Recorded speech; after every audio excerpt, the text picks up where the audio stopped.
Hi students, I am Upasana. Welcome to win study.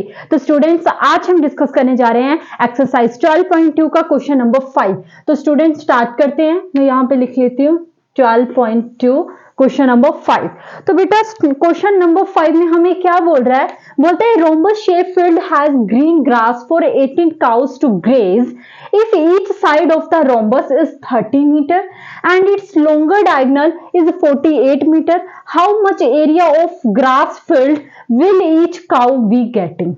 देखो student, आपको क्या करना है, जैसे मैं आपको अक्सर बोलती हूँ कि सबसे पहले आपको क्वेश्चन को अच्छे से रीड कर लेना है। तो देखिए आपको फर्स्ट लाइन में क्या बोलता है, एक रोम्बस की शेप में फील्ड है किसकी? ग्रीन ग्रास की। अब मैंने क्या किया, ये रोम्बस की शेप में फील्ड बना ली किसकी? ग्रीन ग्रास की। यानी कि इस तरीके से ऐसे से करके ग्रास लगा होगा इसके बीच में, जो भी, ये मैं जस्ट इमेजिन करने को बोल रही हूँ आपको, ठीक है।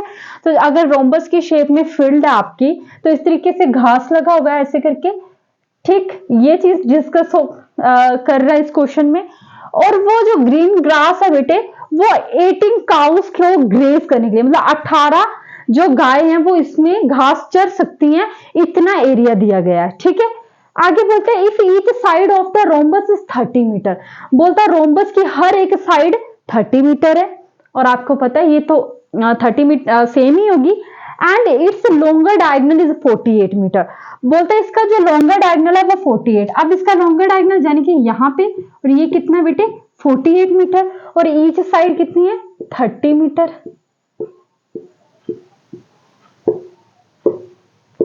ठीक है। बोलता how much area of grass field will each cow be getting. अब क्वेश्चन में हमें पूछा क्या है कि एक गाय के हिस्से में कितना एरिया आया घास को ग्रेज करने के लिए, मतलब ग्रास को ग्रेज करने के लिए, वो कितने एरिया उसको, मतलब वो घास है वो चर सकती है। आपसे ये क्वेश्चन में पूछा है कि how much area of grass field each cow be getting, ठीक है। एक गाय के हिस्से में कितना एरिया आया ग्रास को ग्रेज करने के लिए, समझ आ गया? तो क्वेश्चन में सबसे पहले हमें ये पता चल गया, जो जो हमें पता चला वो हमने इस फिगर में कर लिया, और उसके बाद अब हमें ये भी पता चल चुका है कि क्वेश्चन में पूछा क्या है। तो अब आप करो, देखो आपको पता है ये दोनों आपको ट्रायंगल्स लग रही हैं, ये ट्रायंगल्स लग रही हैं। तो अगर आप एक ट्रायंगल का भी एरिया फाइंड आउट कर लेते हो तो दोनों ट्रायंगल्स का एरिया आ जाएगा। तो करते हैं स्टूडेंट्स, कैसे करेंगे? तो सबसे पहले तो नेमिंग दे लीजिए, ए बी सी डी, ठीक है। आप कुछ भी नेम दे सकते हो। तो सबसे पहले मैं ट्रायंगल ले लेती हूँ ए बी सी, ठीक है। तो लिख लीजिए ट्रायंगल ए बी सी। अब देखिए जो आपका ए है वो कितना है? 30 मीटर। जो आपका बी है वो कितना है? 48 मीटर। और जो आपका सी है वो कितना है? 30 मीटर। यही तो दिया है। अब आप इस पे हीरोन्स फॉर्मूला भी लगा सकते हो, और हीरोन्स फॉर्मूला लगाने के लिए आपको पहले पैरीमीटर का पता होना जरूरी है। तो आपको पता है पैरीमीटर कैसे निकलता है? पैरीमीटर कैसे निकलता है? ए प्लस बी प्लस सी। ए कितना आपका? 30, बी कितना आपका? 48, और सी कितना आपका? 30। अब प्लस कर लेते हैं, 30 48 38, और 3 3 6 4 10, यानी कि 108। बेटा जो आपका पैरीमीटर आया वो कितना आ गया? 108। अब आपको निकालना क्या है? Semi perimeter. तो सेमी पैरीमीटर कैसे निकलता है? सेमी पैरीमीटर यानी कि पैरीमीटर का हाफ, यानी कि 108 अपॉन 2, 2 1 जा 2, 2 5 जा 10, 2 4 जा 8, यानी कि जो आपका एस है बेटे वो कितना आ चुका है? 54। अब आपके पास ए बी सी की वैल्यू भी है, और एस कितना आ गया आपका? 54। अब आप क्या करोगे? हीरोन्स फॉर्मूला लगाओगे, और हीरोन्स फॉर्मूला के बीच में वैल्यूज को पुट कर दोगे। तो नोट कर लीजिए बेटा, 1 2 3। आई होप आप नोट कर रहे हैं।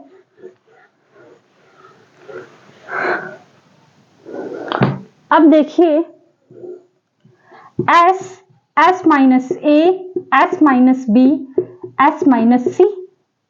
अब एस की जगह क्या भरेंगे आप? 54। 54। ए कितना आपका बेटा 30, तो यहां पे लिख लीजिए 30। बी कितना आपका 48, तो यहां पे लिख लीजिए 48। फिर सी कितना आपका 30, तो यहां पे लिख लीजिए 30। ये सभी के ऊपर है बेटे, ठीक है। अब देखिए 54 में से 30 गए 4 2 24, तो यानी कि 54 24। अब 54 में से 48 गए, 54 में से 48 गए, कितने बचे 6, तो यहां पे लिख 40, हाँ 6 बचे, तो यहां पे लिख लीजिए 6। अब 54 में से 30 गए, तो यहां पे सेम ही आएगा, 24 हम ऑलरेडी निकाल चुके हैं। अब बारी आती है इनके फैक्टर्स निकालने की, तो निकालते हैं। अब देखो बेटा 54 के कैसे निकलेंगे, 2 27 जा 54, 3 9 जा 27, 3 3 जा 9, 3 1 जा 3, ये 54 के लिख लिए मैंने। उसके बाद 24 के 2 12 जा 24, 2 6 जा 12, 2 3 का 6, 3 1 जा 3, ये 24 के आगे। और 6 के तो आपको पता सिंपल ही निकल जाएंगे, 2 3 जा 6, ये तो सामने ही पता चल रहा था। अब जो जो आए हैं वो आपको इसमें फिल कर लेने हैं। तो 54 का क्या है 2 इंटू 3 इंटू 3 इंटू 3। अब 24 का क्या है 2 इंटू 2 इंटू 2 इंटू 3। अब 6 का क्या होगा 2 इंटू 3, और एक 24 और भी है ना, तो मैं इसको यहां पे लिख देती हूं 2 इंटू 2 इंटू 2 इंटू 3, ठीक। अब आपको क्या करना है, मैं क्वेश्चन साफ कर दूं ऊपर से, ठीक है।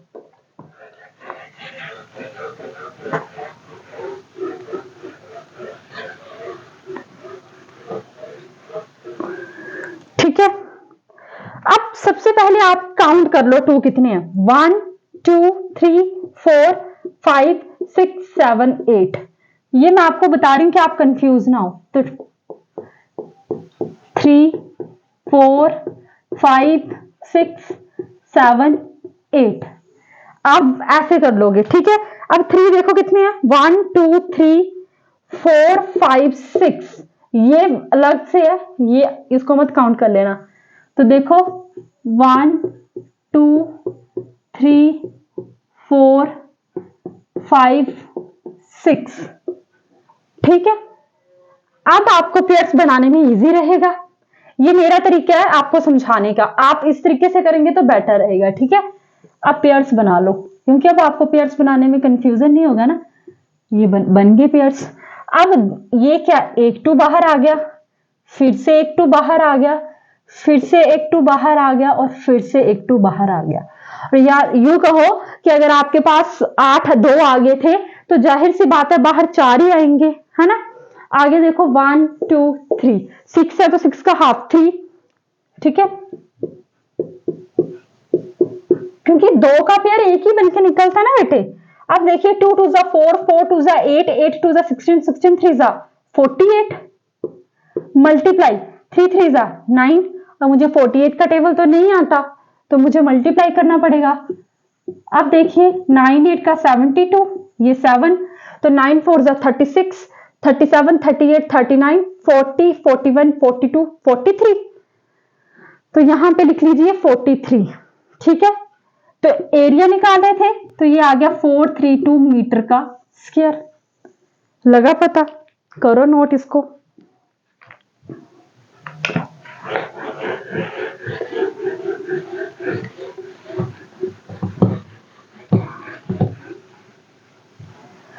अब देखो स्टूडेंट्स, आपने क्या किया, area of triangle A B C का निकाल लिया, ये आपकी ए बी सी थी, और जो नीचे वाली ट्रायंगल थी वो भी सेम थी। अब आपको अलग से तो निकालने की जरूरत नहीं है ना, बी सी डी को आपको पता सेम ही आएगा, तो आप सीधा क्या कर लो 2 से मल्टीप्लाई कर लो। तो लिखो एरिया ऑफ ग्रास फील्ड। देखो बेटा ये एरिया तो सारा ही है ना हमारा, तो इसको सीधा 2 से मल्टीप्लाई कर लो तो आ जाएगा आपका सारा एरिया। क्योंकि जो आपके ट्रायंगल है वो तो सेम ही है, दोनों की साइड्स क्या है बेटा, सेम ही है, तो आंसर तो वैसे भी सेम ही आएगा अगर आप अलग से भी करोगे। तो 2 2 4, 2 3 6, 2 4 8, तो बेटा कितना आ गया 864 मीटर का स्क्वायर, 864 मीटर का स्क्वायर। अब बात आती है कि आपको क्वेश्चन में पूछा क्या गया था कि area of grass cow each will be get, ठीक है, कि एक काउ के हिस्से में कितना एरिया आ रहा है ग्रास को ग्रेज करने के लिए। तो लिखिए एरिया ऑफ ग्रास, क्या लिखोगे, area of grass each cow field कितना आ जाएगा बेटा 864 अपॉन 18, 864 अपॉन 18 को करोगे तो आपका एक गाय का एरिया आ जाएगा जितना वो घास चल रही है उसमें। तो इसको काट लो बेटा, 2 9 सा 18, 2 4 जा 8, 2 3 जा 6, 2 2 जा 4, 3 3 जा 9, 3 1 जा 3, 3 4 जा 12 और 3 4 जा 12, ठीक है। अब फिर से 3 से चला जाएगा, 3 1 जा 3, 3 4 जा 12, 3 8 जा 24, तो ये कितना आ गया बेटा 48 मीटर स्क्वायर, एरिया इसलिए मीटर स्क्वायर में आया।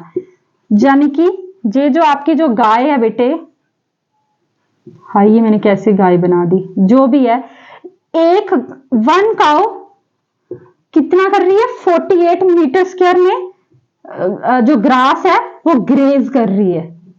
समझ आया? प्लीज डोंट लाफ, मेरी गाय पे कोई नहीं हंसेगा, लेकिन ये मैं आपको समझाने के लिए कर रही थी, ठीक है। तो आई होप स्टूडेंट्स कि आपको मेरा ये क्वेश्चन समझ आया होगा। अगर आपको मेरी वीडियोस पसंद आ रही है तो प्लीज मेरे चैनल को सब्सक्राइब करें, अपने फ्रेंड्स के साथ भी जरूर शेयर करें, and thank you so much मेरी वीडियो को देखने के लिए।